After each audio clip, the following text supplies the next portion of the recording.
دعوتوں کا اہتمام کیا جائے، اور دوسرا طبقہ یہ ہے کہ وہ کہتا ہے کہ اہتمام کرنا اور کرانا ناجائز ہے اور شرعاً جو ہے یہ حرام ہے۔ اب آئیے ہم جو ہے ہر بات کو دلیل سے اور ثبوت سے پیش کریں گے، کیونکہ ہمارا عقیدہ یہی ہے کہ ہم نے جب بھی جو ہے بات کی تو قرآن کی بات کی، ہم نے جب بھی بات کی حدیث کی بات کی۔ قرآن حدیث کے علاوہ ہمارے پاس نہ کوئی بنیاد ہے، نہ کوئی دلیل ہے، نہ کوئی ثبوت ہے۔ لہذا آئیے یہ جو جشن منانا اور اس کا جو ثبوت ملتا ہے، کہاں تک یہ لوگ کرنے والے ان کے پاس کیا ثبوت ہے اور نہیں کرنے والے ان کے پاس کیا ثبوت ہے، سنتے جائیے۔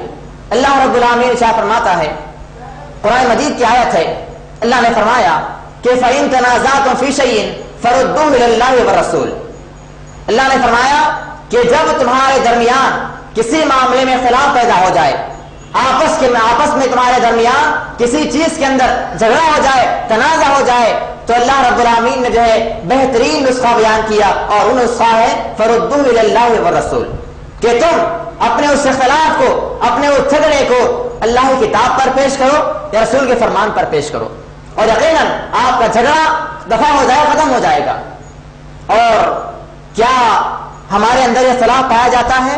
یا پھر ہم سے پہلے لوگوں میں اختلاف پایا گیا؟ بے شک ہم سے پہلے جو علماء گزرے ہیں، جو متبعین گزرے ہیں، جو تابعین گزرے ہیں، تبع تابعین گزرے ہیں، صحابہ کرام گزرے ہیں، سب کے درمیان اختلاف پایا گیا۔ دور کی بات نہیں، قریب کی بات چلیے۔ رسول اللہ کا انتقال ہوا، ابھی آپ کا جنازہ رکھا ہوا ہے، ابھی آپ کو دفن نہیں کیا گیا، اسی وقت سے اختلاف پیدا ہو گیا۔ اختلاف جو ہوا، سب سے پہلا اختلاف ہوا عقیدے کے بارے میں، سب سے پہلا جو اختلاف ہوا عقیدے کے بارے میں تھا۔ حضرت عمر رضی اللہ عنہ جو ہے تلوار لے کھڑے ہو گئے اور کہا کہ جو کہے گا کہ محمد صلی اللہ علیہ وسلم کا انتقال ہو گیا اس کو قتل کر دیا جائے گا۔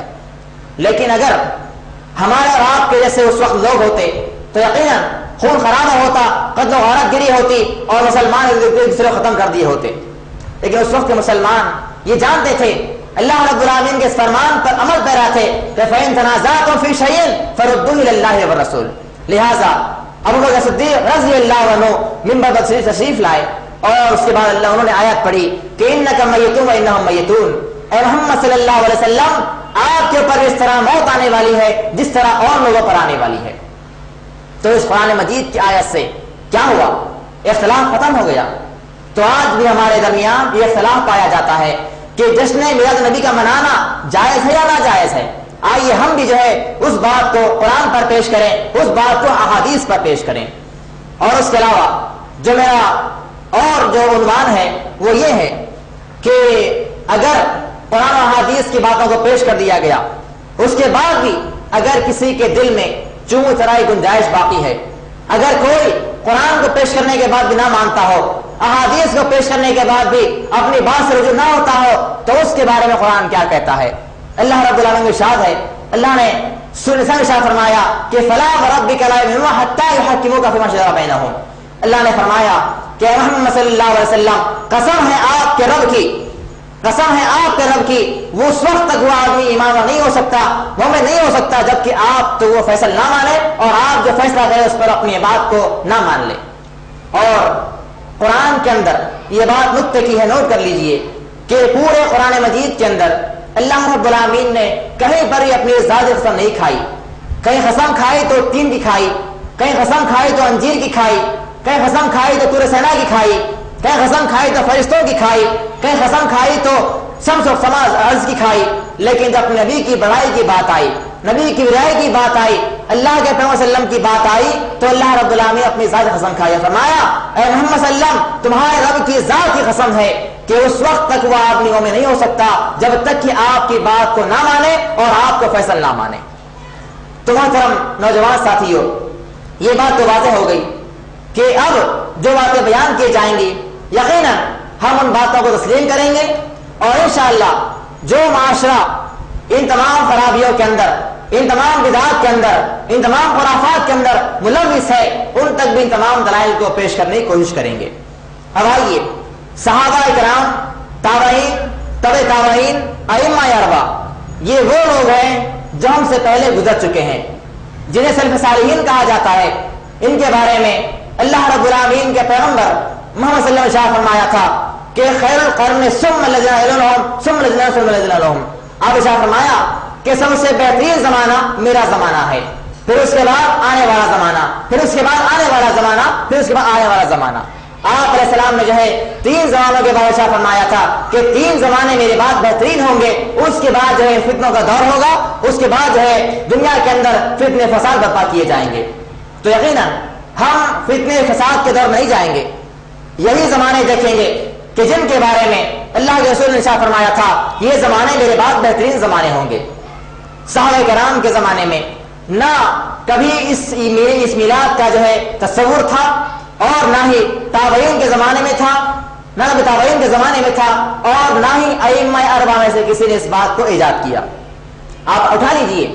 تمام ائمہ کتابیں موجود ہیں، امام ابو حنیفہ رحمۃ اللہ علیہ کے بارے میں ان کے شاگردوں نے بیان کر دیا کہ وہ کیا کیا کیا کرتے تھے، ان کے اوصاف کیا تھے، ان کے کیا اخلاق تھے۔ اس کے علاوہ امام مالک رحمۃ اللہ علیہ کی کتابیں ہیں، امام احمد بن حنبل کی کتابیں ہیں، اور امام شافعی کی کتابیں ہیں۔ ان تمام کتابوں کے اندر نہ کہیں پر بھی آپ کو جو ہے یہ ثبوت ملتا ہے، نہ دلیل ملتی ہے کہ کسی نے جو ہے آپ علیہ السلام کے وفات کے بعد صحابہ میں سے، تابعین میں سے، تبع تابعین میں سے کسی نے آپ کی پیدائش کے دن جشن منایا ہو اور عید میلاد کے نام پہ جو ہے جلسے جلوس کرائے ہوں۔ اس کے علاوہ یہ جلوس کرانے والے، یہ جلسے کرانے والے اس حد تک گر چکے ہیں کہ نہ ان کو اللہ کا خیال، نہ ان کو محمد صلی اللہ علیہ وسلم کا خیال، نہ ان کو اپنے آپ کا خیال، نہ اپنے ایمان کا خیال، نہ اپنے عقائد کا خیال، نہ اپنے نظریات کا خیال، بلکہ جو چاہا دل میں، جو زبان میں آیا اس کو بکتا چلا گیا۔ انہی لوگوں نے ایک جو ہے بہت ہی جاہلانہ شعر کو بیان کیا ہے۔ وہ شعر کیا ہے کہ اللہ کا پکڑا چھڑائے محمد، اللہ کا پکڑا چھڑائے محمد، محمد کا پکڑا چھڑا کوئی نہیں سکتا۔ انہوں نے بیان کیا کہ جب اللہ رب العالمین کسی کو پکڑ لے تو محمد صلی اللہ علیہ وسلم کے پاس طاقت ہے کہ وہ اللہ کے پکڑ کو چھڑا سکتے ہیں، لیکن اگر محمد کسی کو پکڑ لے تو اللہ کے پاس الحمدللہ طاقت نہیں ہے کہ وہ ان کے پکڑنے کو چھڑا سکے۔ یہ اور اس کے علاوہ بے شمار ایسی باتیں بیان کی جاتی ہیں جن کا ثبوت نہ قرآن میں ملتا ہے، جن کا ثبوت نہ حدیث سے ملتا ہے۔ اب آئیے سب سے اہم بات، سب سے بنیادی بات کہ اس عید میلاد کا رواج اور اس کو یاد کرنے والا کون ہے اور کہاں سے اس کا شروعات ہوئی۔ سب سے پہلے جس نے اس بدعت کو ایجاد کیا اس کا نام بنو عبید القدح تھا، اور یہ آدمی اس نے اپنے آپ کو فاطمی کہا، اور اس نے جو اپنے آپ کو جو ہے علی ابن ابی طالب رضی اللہ عنہ خاندان سے اپنے منسوب کر لیا اور کہا کہ میں علی ابن ابی طالب کے خاندان سے ہوں اور میں فاطمی دور کا آدمی ہوں۔ اس کے بعد اصل میں جو آدمی تھا یہ باطنی مذہب کا، غلط خیالات کا، غلط عقائد کا اور جو ہے غلط افکار کا جو ہے رکھنے والا آدمی تھا، اور اس کا جو دادا تھا جسے ابن دیسان کہا جاتا ہے اور جو القدح کے نام مشہور تھا، دراصل یہ جعفری محمد صادق کا جو ہے آزاد کردہ غلام تھا اور یہ احبس کا رہنے والا تھا، اور عراق کے اندر جو ہے جو مذہب رواج پکڑا، یعنی اصل مذہب کو چھوڑ کر، اصل اسلام کو چھوڑ کر جو مذاہب باطن تھے، جو مذاہب غلط تھے، ان تمام غلط باطن اور غلط مذاہب کو اختیار کرنے والے اور ایجاد کرنے والوں میں سے یہ بھی ایک تھا، بنو عبید القدح۔ اور اس کے علاوہ یہ ایسا آدمی تھا کہ اس نے مغرب کی طرف کوچ کیا۔ مغرب کے اندر مراکش ایک نام کا جو ہے ملک ہے اور وہاں پر شہر ہے، اس وہ وہاں پر گیا، اور وہاں پر جانے کے بعد اس نے اپنے آپ کو جو ہے جعفر صادق کی اولاد میں اپنے آپ کو شمار کر لیا۔ یہاں پر تو اس کا دادا جو ہے ان کا آزاد کردہ غلام تھا، اور اس نے اپنے آپ کو وہاں پر مراکش جانے کے بعد اپنے آپ کو یہ کہا کہ میں جعفر صادق کی اولاد میں سے ہوں، اور وہاں کے لوگ جو رافضی تھے، جو شیعہ تھے، انہوں نے اس کی بات کو مان لیا، اور اس کے بعد جو ہے وہاں پر اس کا جو ہے رواج بڑھتا گیا۔ اس نے اپنے عقائد کو، اپنے مذہب، اپنی بنیاد، اپنی باتوں کو، اپنے جو ہے دلائل کو وہاں پر پیش کیا، اور وہاں پر لوگوں کے اندر غلط نظریات کو اس نے قائم کر دیا۔ اس کے بعد جو ہے یہ آدمی مراکش کے اندر رہتا گیا،